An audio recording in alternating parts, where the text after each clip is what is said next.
Hey guys, Ryan here with PitchingTutors, and today in this video we'll discuss the 3/4 arm slot and why I think it's the best for most pitches.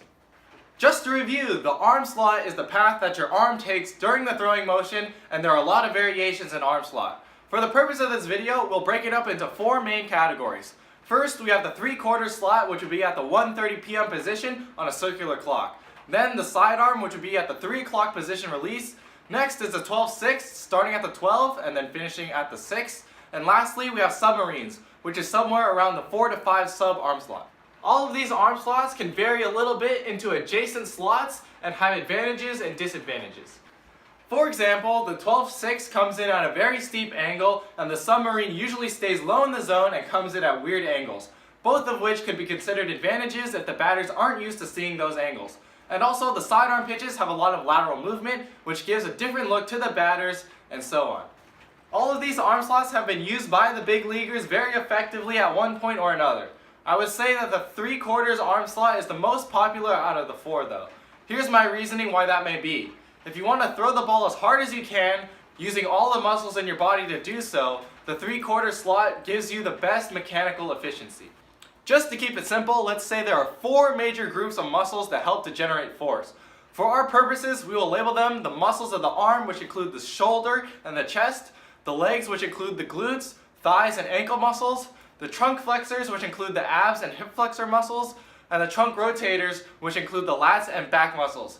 These groups of muscles all contribute force during the pitch, but depending on the angle of the arm and trunk, you may not be able to use a particular set of those muscles when you're pitching. Here's what I mean. If you're throwing a 12/6 fastball, you'll maximize the muscles that pull the arm and body in a flexing position, but there's relatively little need for the trunk or arm rotation muscles in that motion.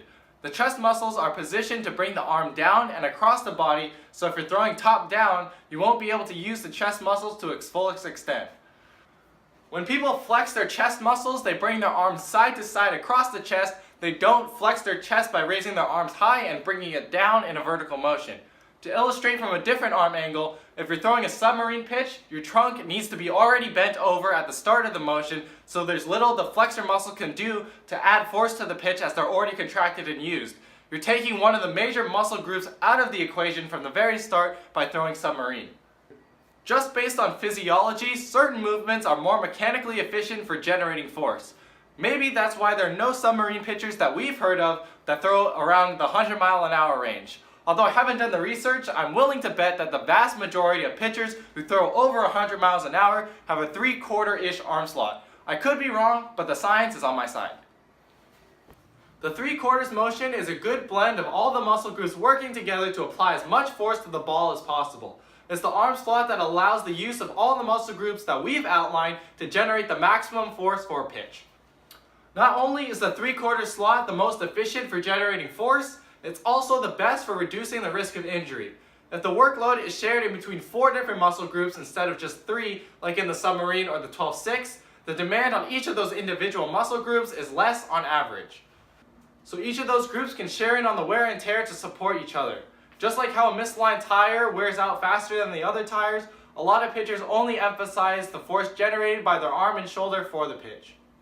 So they ride on the arm like a misaligned tire, not sharing the load with any other groups, and eventually reach a failure point.